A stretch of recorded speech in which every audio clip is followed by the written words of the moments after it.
구약성경 404쪽 룻기 3장 1절로 9절 말씀 제가 받들어 읽겠습니다. 룻의 시어머니 나오미가 그에게 이르되 내 딸아 내가 너를 위하여 안식할 곳을 구하여 너를 복되게 하여야 하지 않겠느냐. 내가 함께하던 하녀들을 둔 보아스는 우리의 친족이 아니냐. 보라 그가 오늘 밤에 타작마당에서 보리를 까불리라. 그런즉 너는 목욕하고 기름을 바르고 의복을 입고 타작마당에 내려가서 그 사람이 먹고 마시기를 다 하기까지는 그에게 보이지 말고 그가 누울 때에 너는 그가 눕는 곳을 알았다가 들어가서 그의 발치 이불을 들고 거기 누우라. 그가 네 할 일을 네게 알게 하리라 하니 룻이 시어머니에게 이르되 어머니의 말씀대로 내가 다 행하리이다 하니라. 그가 타작마당으로 내려가서 시어머니의 명령대로 다 하니라. 보아스가 먹고 마시고 마음이 즐거워 가서 곡식 탄 더미의 끝에 눕는지라. 룻이 가만히 가서 그의 발치 이불을 들고 거기 누웠더라. 밤중에 그가 놀라 몸을 돌이켜 본즉 한 여인이 자기 발치에 누워 있는지라. 이르되 네가 누구냐 하니 대답하되 나는 당신의 여종 룻이오니 당신의 옷자락을 펴 당신의 여종을 덮으소서. 이는 당신이 기업을 물을 자가 됨이니이다 하니. 아멘. 보통 청혼하는 프로포즈는 남자가 여자에게 하는 것이 보통이죠. 근데 오늘 본문에서 룻은 보아스에게 청혼을 하고 있습니다. 도대체 어떻게 여자가 남자에게 이렇게 청혼을 하게 되었는지 오늘 한번 살펴보도록 하겠는데요. 보아스는 밭에서 룻을 처음 봤어요. 룻도 밭에서 보아스를 처음 봤어요.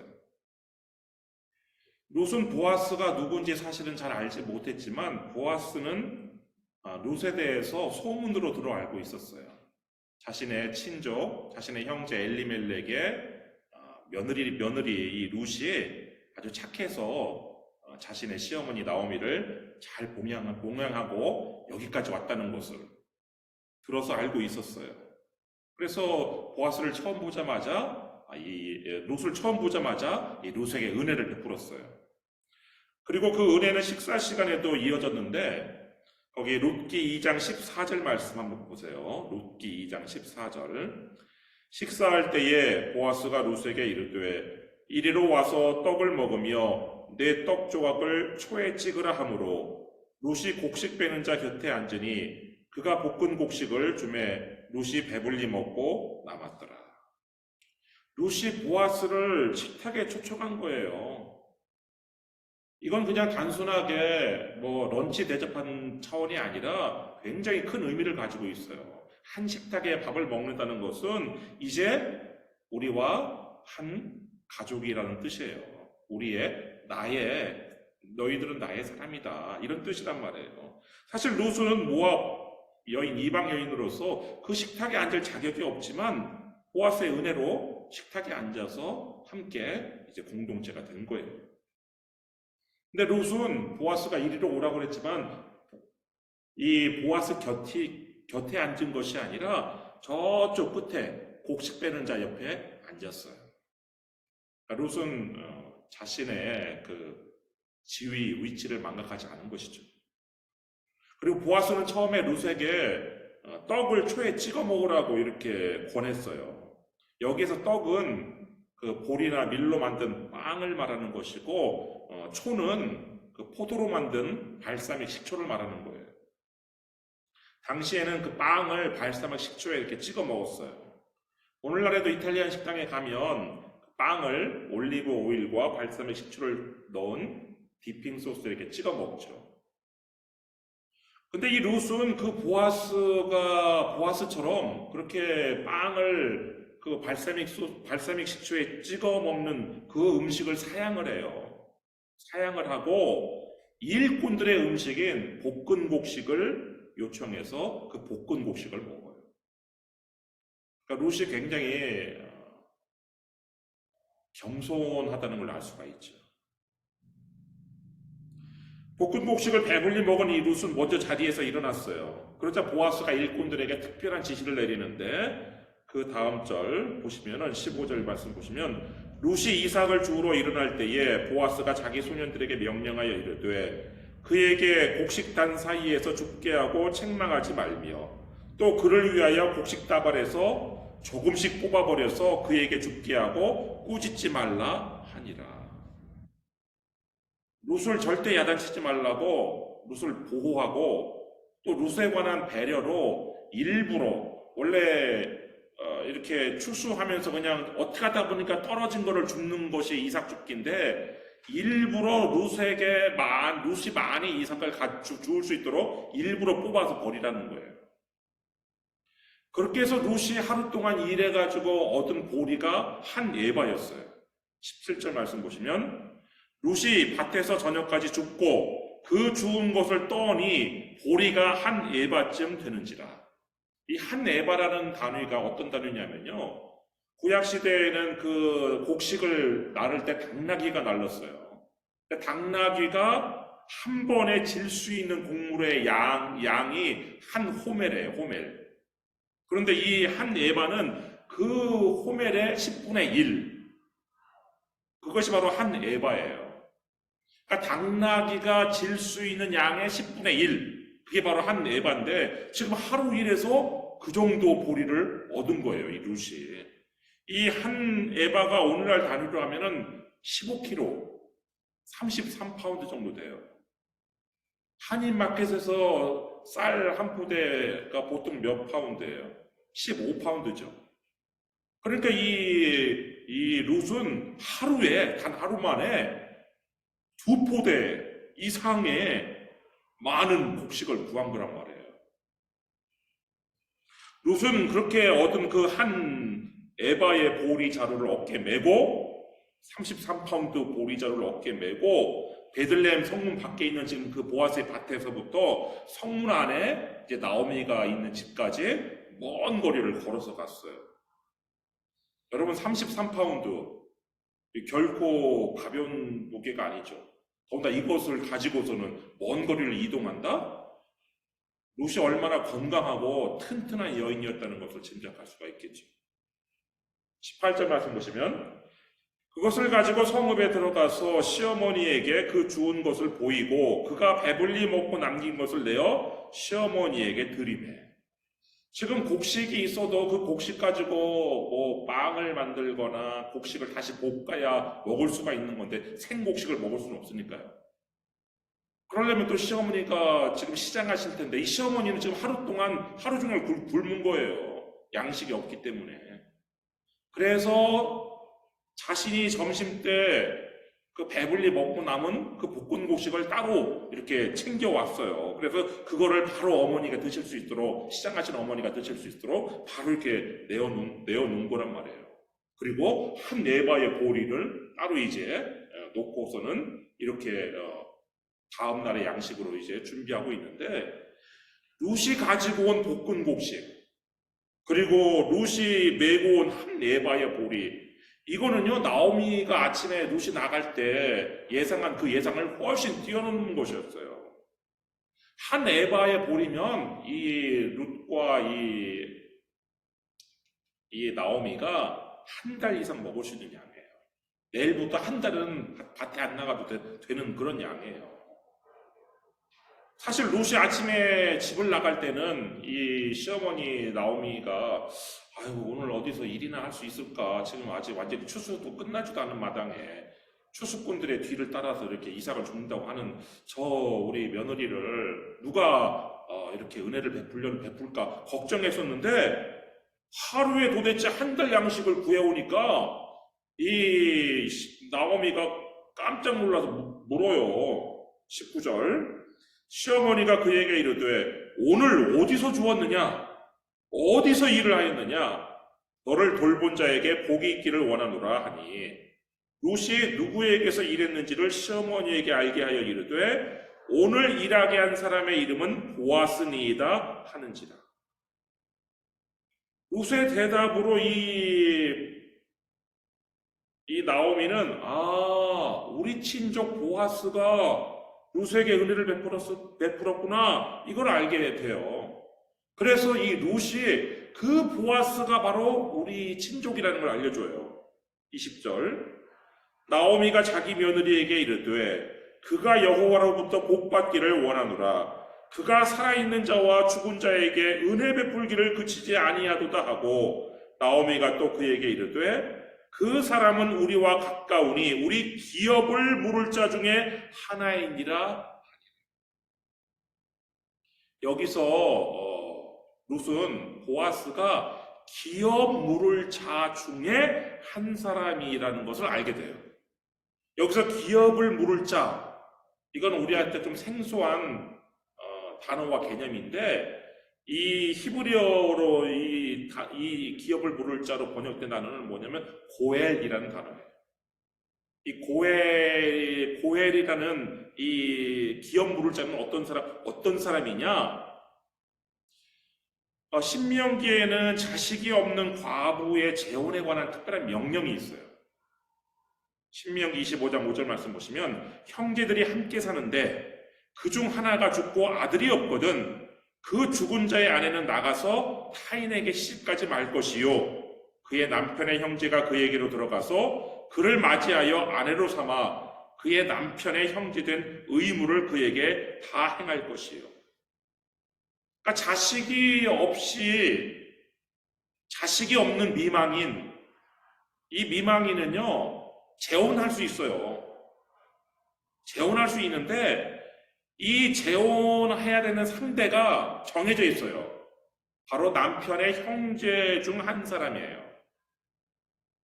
만약에 그 형제가 없다, 지금 룻과 같이 자신의 남편의 형제가 아무도 없다, 이러면은 친족 중 한 사람과 재혼해야 되는 거예요. 그렇게 아들이 없는 과부하고 결혼해서 그 자식을 낳아주는, 그리고 그 자식은 누구의 자식이 되냐면 자신의 죽은 전 남편의 호적에 올라가는 자식이 되는 거예요. 그럼으로써 자신의 전 남편의 대가 끊기지 않게 하는 그런 제도가 있었는데, 그때 그렇게 해주는 그 형제 친족이 고엘이에요. 또 고엘의 또 다른 또 역할은 다음 시간에 다음 주에 말씀을 드릴 건데, 일단은 지금 룻에게 있어서 이 고엘이라는 것은, 기업 물을 자라는 것은 룻에게 결혼을 해서 룻으로 하여금 그 전 남편, 죽은 남편의 대를 이어주게 하는 그런 사람인데, 지금 이 보아스가 그런 사람 중에 한 사람이라는 거예요. 그러나 그 고엘은 그렇게 하는 것은 이 고엘이 되는 남자의 마음에 달려 있어요. 이 사람이 거절할 수 있어요. 반드시 꼭 해야 되는 건 아니에요. 거절할 수 있어요. 그러니까 보아스가 고엘이 되고 안 되고는 보아스의 마음에 달려 있는 것이지, 이 지금 과부가 된 룻이라든지 나오미에게 달려 있는 것이 아니에요. 그렇지만 일단 나오미는 오늘 룻이 만난 그 보아스가 앞으로 룻의 남편이 될 가능성이 있다는 사실을, 가능성이 있는 고엘이라는 것을 일단 지금 알려준 거예요. 그러자 이 룻이 보아스가 한 말을 시어머니에게 전해요.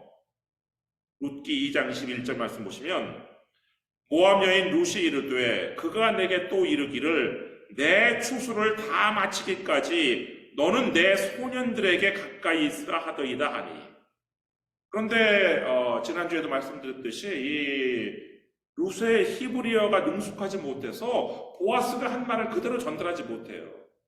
그리고 보아스가 내 소녀들과 함께 있으라고 그랬는데 그 소녀를 소년으로 잘못 전해요. 그렇지만 나오미가 듣고서는 소년이 아니라 소녀구나 해서 소녀를 교정을 해줘요. 그 22절 말씀 보시면, 나오미가 며느리 룻에게 이르되 내 딸아 너는 그의 소녀들과 함께 나가고 다른 밭에서 사람을 만나지 아니하는 것이 좋으니라 하는지라. 그래서 룻은요 보아스의 소녀들의 뒤를 따라가면서 그 소녀들이 이렇게 낫으로 곡식을 거두다가 떨어뜨리는 이삭을 이렇게 주어서 보리추수를 다 바쳤고, 그 다음에 보리추수에 이어서 한 2주 후에 밀추수가 이어지거든요. 이스라엘에서는 그 밀추수를 마칠 때까지 그 이삭을 주어가지고 양식을 마련하였고 시어머니를 봉양했어요. 23절 말씀 보시면 이에 룻이 보아스의 소녀들에게 가까이 있어서 보리추수와 밀추수를 마치기까지 이삭을 죽으며 그의 시어머니와 함께 거주하니라. 근데 이 밀추수가 끝나는 시기가 양력으로 한 6월 말쯤 돼요. 그 밀추수가 끝나고 나면 이제 더 이상 이삭을 죽기를 할 수가 없어요. 이삭 죽기를 할 수가 없어요. 그리고 첫날에나 그렇게 보아스의 은혜를 입어가지고 그렇게 한 4바쯤 그렇게 되는 곡식을 얻은 것이지, 이제 베들레헴 성 안에 있는 다른 과부들, 또 외국인들, 나그네들, 또 고아들까지 다 나와가지고 이삭을 줍기 때문에 사실 첫날과 같이 많은 양의 곡식을 얻지는 못했어요. 그래서 아마 이 룻과 나오미는 아마 근근히 먹고 살았을 건데, 근데 이제는 그마저 이제 구할 곳이 없는 거예요. 추수가 다 끝났기 때문에. 이제 다시 양식 걱정을 해야 돼요. 이 나오미가 이 룻이 양식 걱정 없이 이제 행복하게 살도록 재혼을 추진을 해요. 룻기 3장 1절 말씀 보시면 룻의 시어머니 나오미가 그에게 이르되 내 딸아 내가 너를 위하여 안식할 곳을 구하여 너를 복되게 하여야 하지 않겠느냐. 여기서 안식할 곳, 이것이 바로 룻이 이제 재혼해서 복된 가정을 이루도록 하는 일인데, 그 재혼 상대로 이 나오미가 선택한 사람은 지금 기업 물을 자가 나중에 나오지만 2사람이 있어요. 한 사람은 아마도 젊고 더 가까운 친족이어서 사실은 이 사람이 우선인 사람이에요. 그런데 이 나오미는 이 젊고 가까운 이 사람이 아닌 보아스를 룻의 재혼 상대로 선택을 해요. 2절 말씀 보시면 내가 함께하던 하녀들을 둔 보아스는 우리의 친족이 아니냐. 보라, 그가 오늘 밤에 타작마당에서 보리를 까불리라. 왜 이 나오미가 보아스보다 더 가까운 친족이 또 젊다라고 생각되는 그 친족이 있는데 불구하고 이 보아스는 사실 시아버지 뻘이거든요. 그 아비멜 자신의 시아버지 그 형제이기 때문에 이 룻과 나이 차이가 많이 나죠. 그런데 왜 보아스를 선택했느냐? 일단 보아스가 유력한 자였다는 이유가 크겠죠. 그런데 또 하나의 이유가 있는데, 보아스에게 지금 현재 아내하고 자식이 없어요. 유대 전승에 따르면 보아스는 그 본처가 있었는데 이 본처가 자식을 낳지 못하고 또 이 본처하고 사별을 했다고 그래요. 그래서 이 베들레헴의 유력한 재산가인 이 보아스가 집에 돌아가지 않고 그냥 그 타작마당에서 일꾼들과 함께 지금 노숙을 했다라고 해석을 해요. 그리고 또 상속자가 없어요, 지금 보아스에게. 그 룻기 4장 12절 말씀 보시면 여호와께서 이 젊은 여자로 말미암아 내게 상속자를 주사 내 집이 다말이 유다에게 낳아준 베레스의 집과 같게 하시기를 원하노라 하니라. 나중에 이 보아스가 룻과 결혼한다고 하니까 이 베들레헴의 장로들이 축복을 해주면서 이 기원을 해준 게 바로 뭐냐? 야, 그 룻이 너의 상속자를 낳아주기를 우리가 기원한다, 이렇게 하거든요. 그래서 보아스에게는 지금 아내도 없고 자식도 없어요. 그리고 보아스의 훌륭한 또 이품도 있고, 그래서 이 나오미가 룻을 보아스랑 결혼시켜야지 하면서 룻 프로포즈 프로젝트를 계획해요. 시간은 오늘 밤에, 장소는 타작마당이에요. 룻의 프로포즈를 위해서 룻이 준비해야 될 일은 꽃단장이에요. 3절 말씀 보시면 그런즉 너는 목욕하고 기름을 바르고 의복을 입고 타작마당에 내려가서 그 사람이 먹고 마시기를 다 하기까지는 그에게 보이지 말고. 지금까지 룻이 이 보아스에게 보여준 모습은 땀 흘려서 그냥 옷도 사실은 작업복 같은 그런 옷에 그런 모습만 보여줬어요. 그렇지만 이제 목욕을 하고 좋은 향 나는 기름을 바르고 또 이 나오미 집이 원래부터 가난했던 집이 아니었잖아요. 예전에는 잘 살았잖아요. 그러니까 그 당시에 좋은 의복들이 있었단 말이에요. 이 루시 입었던 좋은 의복들. 그런 좋은 의복들을 갖춰 입고 이렇게 이제 꾸민 거예요. 그 다음에 타작마당에 들어가서 보아스의 이불 속에 눕는 거예요. 4절 말씀 보시면 그가 누울 때에 너는 그가 눕는 곳을 알았다가 들어가서 그의 발치 이불을 들고 거기 누우라. 그가 네 할 일을 내게 알게 하리라 하니. 룻이 그렇게 하면 그 다음 일은 보아스가 일러주는 대로 너는 하면 된다. 지금 이렇게 얘기하는 거예요. 여러분, 아니 지금 시어머니가 며느리에게 지금 무슨 짓을 시키는 거예요? 아니 여자들은 지금 들어가지 못한다는 금기를 깨고 그 타작마당에 들어가게 하는 것도 모자라서 외간 남자 이불 속에 몰래 들어가 누우라니요. 이게 지금 나오미가 지금 제정신이에요? 근데 룻이 또 이렇게 대답을 하네요. 5절 말씀 보시면 룻이 시어머니에게 이르되 어머니의 말씀대로 내가 다 행하리이다 하니라. 어머니의 말씀대로 내가 다 행하리이다? 아니 이걸 그대로 다 한다고요? 이거 뭐 룻도 제정신이 아닌 거 아니에요? 진짜 이 정도면 뭐 이건 뭐 시청률을 끌어올리기 위해서 무리수를 두는 그 막장 드라마 전개 아니에요? 여러분 왜 나오미가 이렇게 터부를 깨면서까지 여자는 타작마당에 들어오지 못한다 이런 터부를 깨면서까지 이런 계획을 세운 걸까요? 또 그것도 여자가 먼저 남자에게 프로포즈를 하는 이런 계획을 세운 걸까요? 정상적인 방법으로는요 보아스가 절대로 룻에게 청혼하지 않아요. 그거는 보아스가 뭐 룻이 가난하고 천한 이방 여인이라 그런 게 아니고 보아스의 성품으로 볼 때 보아스는 늙었지만 자신의 형제 엘리멜렉의 과부가 된 미망인 이 나오미에게 고엘이 되려고 노력할지언정 내 딸이라고 이렇게 부르는 그 룻을 아내로 받는다는 것은 꿈에도 생각하지 않을 것이기 때문에 그런 거예요. 룻도 이런 사실을 알고 있기 때문에 시어머니가 지시한 대로 하는 거예요. 6절 말씀 보시면 그가 타작마당으로 내려가서 시어머니의 명령대로 다 하니라. 그러니까 룻이 여자는 들어오지 못한다는 그 터부를 깨고 타작마당에 들어갔어요. 이런 걸 보면은 룻이 굉장히 용기 있는 여자라는 걸 우리가 알 수가 있어요. 용기 있는 여인이라는 것을. 그리고 보아스의 이불 속에 들어가요. 7절 말씀 보시면 보아스가 먹고 마시고 마음이 즐거워 가서 곡식단 더미의 끝에 눕는지라 룻이 가만히 가서 그의 발치 이불을 들고 거기 누웠더라. 이제 룻은 시어머니가 지시한 모든 일을 다 했어요.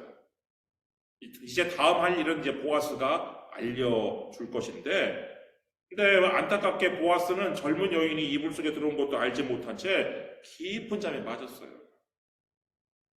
그러다가 한밤중에 문득 알게 됐어요. 8절 밤중에 그가 놀라 몸을 돌이켜본 즉 한 여인이 자기 발치에 누워있는지라.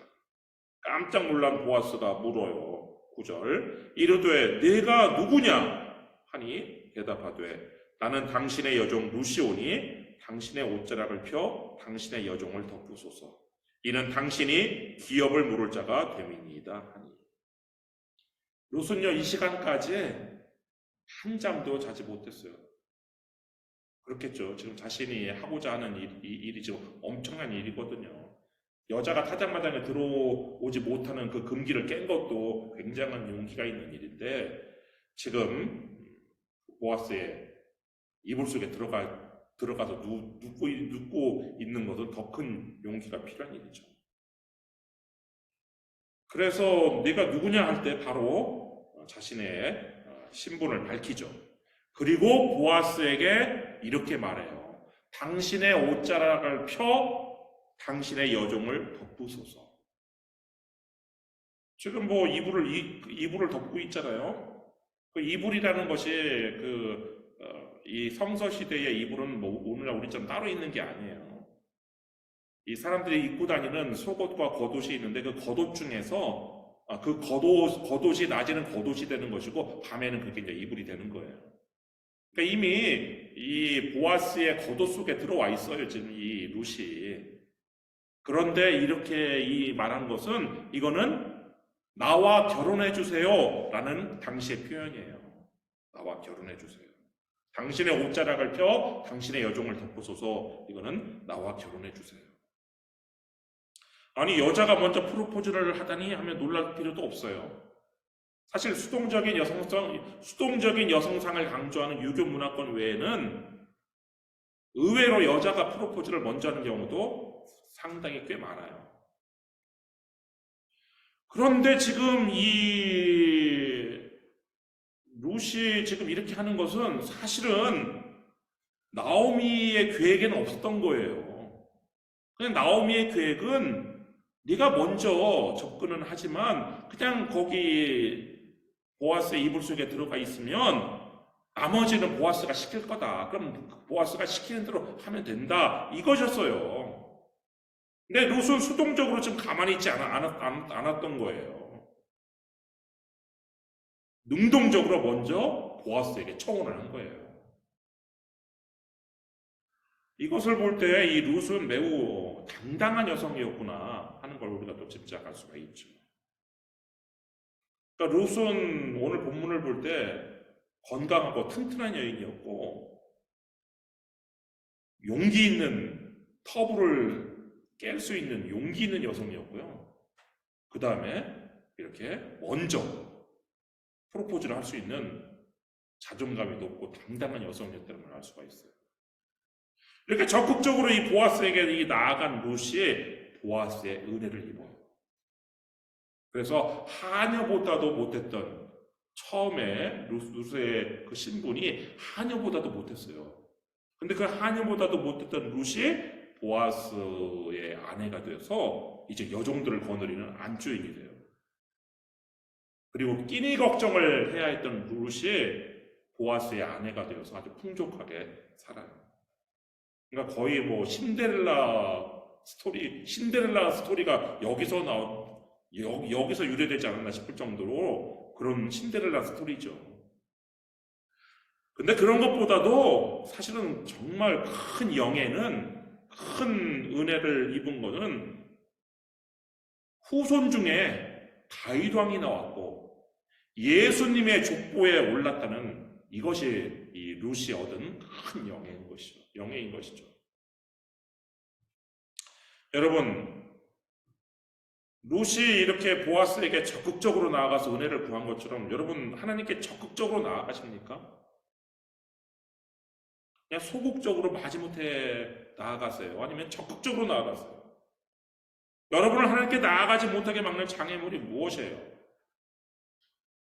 여러분들이 만약 그 장애물들을 극복하고 하나님께 적극적으로 나아가서 능동적으로 은혜를 구하면 여러분 하나님의 은혜를 입어요.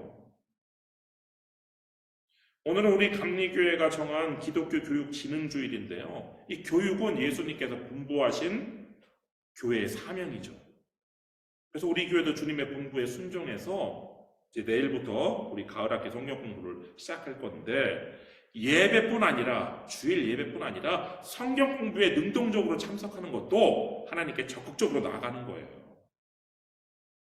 하나님께 적극적으로 나아가서 하나님의 은혜를 구하는 여러분에게 놀라운 하나님의 은총이 부어지기를 주님의 이름으로 축원합니다. 기도하겠습니다.